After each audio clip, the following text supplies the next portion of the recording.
เฮียอะไรหัวเราะให้กับความโง่ของพวกเธอไงพี่อะไรคะมึงไปออกมาเลย ഇന്ന് നമ്മൾ എക്സ്പ്ലെയിൻ ചെയ്യാൻ പോകുന്നത് 2018 പുറത്തിറങ്ങിയ ഗേൾ ഫ്രം നോവെയർ എന്ന് പറയുന്ന ഡ്രാമയുടെ എപ്പിസോഡ് 4 ആണ്. ഈ സീരീസിന്റെ ഏറ്റവും വലിയ പ്രത്യേകത എന്ന് പറയുന്നത് ഓരോ എപ്പിസോഡും ഡിഫറെന്റ് സ്റ്റോറീസ് ആയിരിക്കും. അതുകൊണ്ട് തന്നെ നിങ്ങൾക്ക് ഏത് എപ്പിസോഡ് വേണേലും ഇരുന്ന് കാണാൻ പറ്റും. എപ്പിസോഡിലേക്ക് പോകുന്നതിന് മുൻപ് ഇതിലെ മെയിൻ ക്യാരക്ടേഴ്സിനെ പറ്റി നമുക്കൊന്ന് പരിചയപ്പെടാം. സീസൺ 1 ഞാനോ എന്ന് പറയുന്ന ക്യാരക്ടറാണ് മെയിൻ എങ്കിൽ സീസൺ 2 ഞാനോടൊപ്പം യൂറി എന്ന് പറയുന്ന ഒരു ക്യാരക്ടറിനെയും കൂടി അവർ കൊണ്ടുവരാൻ ശ്രമിച്ചിട്ടുണ്ട്. ആരാണ് ഞാനോ?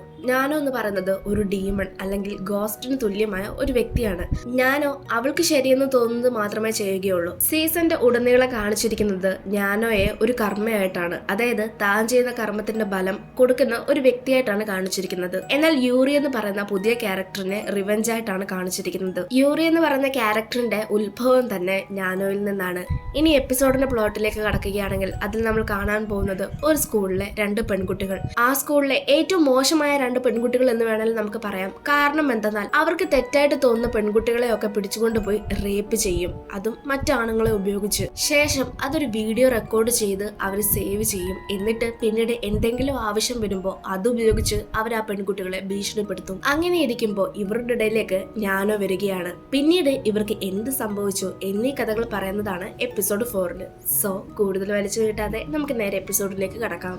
എപ്പിസോഡിന്റെ തുടക്കത്തിൽ കാണിക്കുന്നത് യൂറി എന്ന് പറയുന്ന പെൺകുട്ടിയാണ്. യൂറിയെ പറ്റി പറയുവാണെങ്കിൽ അവളൊരു പാവം പിടിച്ച വീട്ടിൽ നിന്നാണ് വരുന്നത്. അക്കാരണം കൊണ്ട് തന്നെ അവളെ ആരും ഫ്രണ്ടായിട്ട് ഏറ്റെടുക്കാറുമില്ല. ഇങ്ങനെ ഇരിക്കുകയാണ് യൂറിയുടെ അടുത്തേക്ക് കുറച്ച് കുട്ടികൾ വന്ന് ഇടിക്കുകയും അവളുടെ കയ്യിലുണ്ടായിരുന്ന ബുക്സ് എല്ലാം നിലത്ത് വീഴുകയും ചെയ്യുന്നത്. ബുക്സ് എല്ലാം പറക്കിക്കൊണ്ടിരിക്കുന്ന സമയത്ത് അവളുടെ ചുറ്റും കുറെ അധികം ആളുകൾ നടന്നു പോകുന്നുണ്ട്. പക്ഷെ ആരും അവളെ മൈൻഡ് ചെയ്യില്ല. എന്നാൽ ഞാന എന്നും ടുപ്റ്റിം എന്ന് പറയുന്ന 2 പെൺകുട്ടികൾ വന്ന് അവളെ ഹെൽപ്പ് ചെയ്യുന്നതും നമ്മളെ കാണിക്കുന്നുണ്ട്. ടുപ്റ്റിമിനെ നമുക്ക് ടിം എന്ന് വിളിക്കാം. നാനയും ടിമ്മും കൂടി ഇപ്പൊ യൂറിക്ക് ഒരു കൂട്ടായിരിക്കുകയാണ്. അവളുടെ ഒപ്പം നടക്കുന്നു, അവളുടെ ഒപ്പം ഇരിക്കുന്നു, സംസാരിക്കുന്നു, അങ്ങനെയെല്ലാം. ഇത് കാണുന്ന നാനയുടെ അടുത്ത് മറ്റു കുട്ടികളൊക്കെ വന്ന് ചോദിക്കുന്നുണ്ട്, അയ്യേ ഇവളുടെ കൂടെയൊക്കെ നടക്കാൻ നിനക്ക് നാണമില്ലേ? ഇവിടുത്തെ പാവം പിടിച്ച പെണ്ണാണ്, കാശ് പോലും ഇല്ല, അങ്ങനെയുള്ളവരുമായിട്ട് നമുക്ക് എന്തിനാണ് കൂട്ട് എന്നെല്ലാം. പക്ഷെ ഇത് കേൾക്കുന്ന നാന അവരോടൊക്കെ ചൂടാവുകയാണ്. മറുവശത്ത് ഇതെല്ലാം കണ്ടുകൊണ്ട് നാനോയും നിൽപ്പുണ്ട്. ആ സ്കൂളിലെ പുതിയ അഡ്മിഷനാണ് നാനോയും. ക്ലാസ്സിൽ യൂറിയും നാനയും ടിമ്മും കൂടി ഒന്നിച്ചാണ് ഇരിക്കുന്നത്. അവരിയ്ക്കുന്ന സീറ്റ് സത്യം പറഞ്ഞാൽ 4 പേർക്ക് ഇരിക്കാവുന്നതാണ്. എന്നാൽ ലാസ്റ്റ് സീറ്റിൽ അവർക്ക് എല്ലാവർക്കും ബാഗ് വെക്കും. ശേഷം 3 സീറ്റിലായിട്ട് അവരിയ്ക്കും. പക്ഷെ ഇന്ന് അവരിയ്ക്കുന്ന സീറ്റിൽ ഞാനോ കയറിയിരിക്കും. അതായത് അവർ ബാഗ് വെക്കുന്ന സീറ്റിലാണ് ഞാനോ ഇരിക്കുന്നത്. എന്നിട്ട് അവരോട് പറയുന്നുണ്ട്, നിങ്ങളുടെ കൂടെ ഞാനും ഇരുന്നോട്ടെ, എനിക്ക് നിങ്ങളുമായിട്ട് ഫ്രണ്ട്ഷിപ്പ് വെക്കാൻ ആഗ്രഹമുണ്ട്, നിങ്ങളുടെ ഗ്യാങ്ങിലെ എന്നെയും കൂട്ടുമെന്നെല്ലാം. ഇത് കേൾക്കുന്ന ടിമ്മും ഞാനേയും അങ്ങനെ എല്ലാവരെയും ഒന്നും ഞങ്ങളുടെ ഗ്യാങ്ങിൽ കയറ്റാൻ പറ്റില്ല. ഞങ്ങളുടെ ഗ്യാങ്ങിൽ കയറണമെന്നുണ്ടെങ്കിൽ നീ ഞങ്ങളുടെ ട്രൂ ഫ്രണ്ട് ആണെന്ന് നീ പ്രൂവ് ചെയ്യണം. ട്രൂ ഫ്രണ്ട് ആണെന്ന് തെളിയിക്കുന്നത് വാക്കുകൾ കൊണ്ടല്ല പ്രവൃത്തി കൊണ്ടാണെന്നും ഞാൻ പറയും. ഇത് കേൾക്കുന്ന ഞാനോ താൻ അവർക്ക് ട്രൂ ഫ്രണ്ട് ആണെന്ന് കാണിക്കാനുള്ള ഓരോ പരിശ്രമങ്ങളും തുടങ്ങും. അടുത്ത ദിവസമായിരിക്കുകയാണ്. എക്സാം എഴുതിക്കൊണ്ടിരിക്കുന്ന സമയത്ത് ഞാനോ അവർക്കൊരു കോപ്പി പാസ് ചെയ്യാൻ ശ്രമിക്കും. കാരണം എന്തെന്നാൽ പ്രയാസഘട്ടത്തിൽ കൂടെ നിൽക്കുന്നവനാണല്ലോ ട്രൂ ഫ്രണ്ട്. അതുകൊണ്ടാണ് ഞാനോ അങ്ങനെ ചെയ്യാൻ ശ്രമിച്ചത്. പക്ഷെ അവര് ആ കോപ്പി വാങ്ങില്ല. എക്സാം എല്ലാം കഴിഞ്ഞതിന് ശേഷം ടിമ്മും ഞാനയും കൂടി നാനോയോട്, നീ എന്തിനാ ക്ലാസ് ഇരുന്ന് അങ്ങനെ ചെയ്തത്? സാറങ്ങാണോ അത് കണ്ടിരുന്നെങ്കിൽ എല്ലാവരും തൂക്കിയെടുത്ത് വെളിയിൽ കളഞ്ഞേനെ എന്നെല്ലാം പറയും. പിന്നീട് ടിമ്മും നാനയും കൂടി യൂറിയോട് ഫുഡ് എടുത്തുകൊണ്ട് വരാൻ പറയും. ആദ്യം പോയി യൂറി ഒരു ഫുഡ് എടുത്തുകൊണ്ട് വരും. ഇന്നരം ഈ സൂപ്പ് ശരിയല്ല, വേറെ എടുത്തുകൊണ്ട് വാ എന്നവർ പറയും. അത് കഴിയുമ്പോൾ അവർ അടുത്തത് എടുത്തുകൊണ്ട് വരാൻ പറയും. അങ്ങനെ ഓരോ വട്ടം അവളെ ഇട്ട് നടത്തിക്കും. ശരിക്കും പറഞ്ഞാൽ അവൾ അവരെ ട്രീറ്റ് ചെയ്യുന്നത് ഒരു സെർവന്റിനെ പോലെയാണ്. ഇക്കാര്യം നമ്മുടെ നാനോയ്ക്കും നന്നായിട്ട് അറിയാം. നാനോയ്ക്ക് മാത്രമല്ല യൂറിക്കും ഇത് നന്നായിട്ട് അറിയാം. പിന്നീട് ഇവര് ഫുഡ് കഴിച്ചുകൊണ്ടിരിക്കുന്ന സമയത്ത് ക്വസ്റ്റ്യൻ പേപ്പർ ഡിസ്കസ് ചെയ്യാണ്. ക്വസ്റ്റ്യൻ പേപ്പർ ഡിസ്കസ് ചെയ്യുന്ന സമയത്ത് നാനോ ഒരു ക്വസ്റ്റ്യൻ തെറ്റിച്ചു എന്നുള്ള കാര്യം മനസ്സിലാക്കുന്നു. യൂറി ഇവർക്കൊരു സെർവന്റിനെ പോലെയാണ്. എക്സാമിന്റെ തലേന്ന് യൂറിയെ കൊണ്ട് ഇവർ ക്വസ്റ്റ്യൻസ് അടിച്ചു മാറ്റിയിരുന്നു. അക്കാരണം കൊണ്ട് യൂറി ഉൾപ്പെടെ എല്ലാവർക്കും ആൻസേഴ്സ് കറക്റ്റ് ആയിട്ട് എഴുതാൻ പറ്റി. പക്ഷെ നാനയ്ക്ക് മാത്രം ഒരു ക്വസ്റ്റ്യൻ ആൻസർ കറക്റ്റായി എഴുതാൻ പറ്റിയില്ല. അതുകൊണ്ട് നാന യൂറിയെ കൊണ്ട് എക്സാം പേപ്പർ മാറ്റിക്കും. യൂറിക്ക് ഇങ്ങനെ ചെയ്യുന്നതിന് നല്ല പേടിയുണ്ട്. കാരണം ആരെങ്കിലും പിടിച്ചു കഴിഞ്ഞാൽ അവളുടെ പഠിത്തം തന്നെ ഇല്ലാതെയാകും. പക്ഷെ എന്തൊക്കെയാണേലും യൂറി അവര് പറയുന്ന എല്ലാ കാര്യങ്ങളും ചെയ്യും. കാരണം എന്തെന്നാല് അവൾക്ക് പൈസ കൊടുക്കാറുണ്ട്. യൂറിയുടെ അമ്മ സുഖമില്ലാതിരിക്കുകയാണ്. അതുകൊണ്ട് അവൾക്ക് ഇപ്പൊ ആവശ്യം പൈസ തന്നെയാണ്. ഈ കിട്ടുന്ന പൈസയും കൊണ്ട് അവൾ അമ്മയ്ക്ക് വേണ്ടിയുള്ള മരുന്നുകളും കാര്യങ്ങളും ഒക്കെ വാങ്ങുന്നത്. ആൻസർ പേപ്പർ മാറ്റാൻ സഹായിച്ചതിനെ തുടർന്ന് യൂറിക്ക് അന്ന് അവർ ഗിഫ്റ്റ് ആയിട്ട് ഒരു ഫോണും കൊടുക്കും.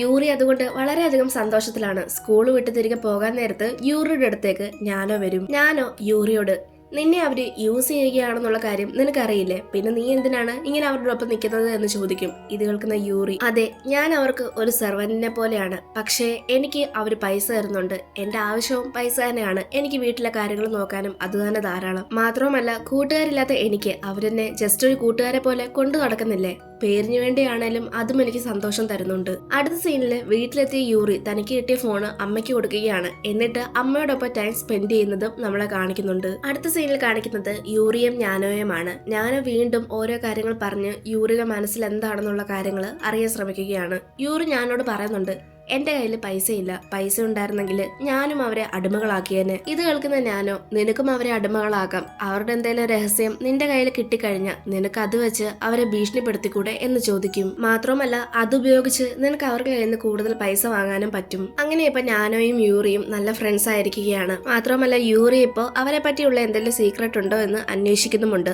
അങ്ങനെ അന്വേഷിച്ച് അവസാനം അവർക്കൊരു ലാപ്ടോപ്പ് കിട്ടുകയാണ്.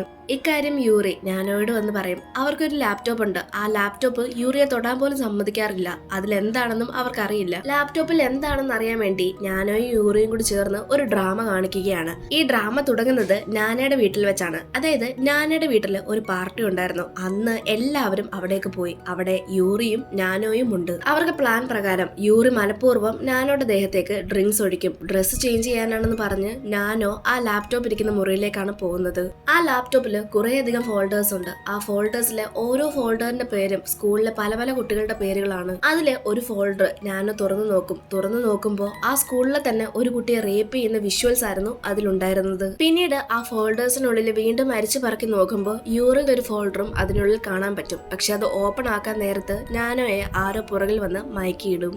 അടുത്ത സീനില് കണ്ണു തുറക്കുന്ന നാനോ തന്നെ കാണുന്നത് ഒരു മുറിക്കുള്ളിലാണ്. അവിടെ യൂറിയും ടിമ്മും നാനയും ഉണ്ട്. നാനോ ഇപ്പൊ ഉള്ളത് ആ ഫോൾഡേഴ്സിലുള്ള എല്ലാ പെൺകുട്ടികളെയും റേപ്പ് ചെയ്ത അതേ സ്ഥലത്താണ്. ടിമ്മും നാനയും കൂടി ക്യാമറയും പിടിച്ചുകൊണ്ട് നിൽക്കുകയാണ്. എന്നിട്ട് പറയുന്നുണ്ട്, നിനക്കുള്ള ആളുകൾ ഇപ്പൊ വരുമെന്ന്. നമ്മൾ നേരത്തെ ഒരു പെൺകുട്ടിയെ റേപ്പ് ചെയ്യുന്നതിന്റെ വീഡിയോ ക്ലിപ്പ് കണ്ടിട്ടുണ്ടായിരുന്നു. ശരിക്കും പറഞ്ഞ ആ പെൺകുട്ടിക്ക് ആ കിട്ടിയ പനിഷ്മെന്റ് നാനയുടെ ബോയ് ഫ്രണ്ടിന് ആ കുട്ടി മെസ്സേജ് അയച്ചതുകൊണ്ടാണ്. അതായത് ചെറിയ ചെറിയ കാര്യങ്ങൾക്കാണ് ഇവർ ഇത്ര വലിയ ശിക്ഷ മറ്റുള്ളവർക്ക് കൊടുക്കുന്നത്. ശേഷം ടിമ്മും നാനോയോട് പറയുന്നുണ്ട്, യൂറി ഞങ്ങളുടെ ആളാണ്, നീ എന്താണ് വിചാരിച്ചത് അവൾ നിന്റെ ഫ്രണ്ട് ആണെന്നോ? നിന്റെ അടുത്ത് നല്ലൊരു സുഹൃത്തിനെ പോലെ അഭിനയിച്ച് എല്ലാ കാര്യങ്ങളും അവൾ ഞങ്ങളോട് വന്ന് പറയുമായിരുന്നു. അതുകൊണ്ടാണ് ഞങ്ങൾക്ക് കൃത്യമായിട്ട് എല്ലാ പ്ലാനും അറിയാൻ പറ്റിയത്.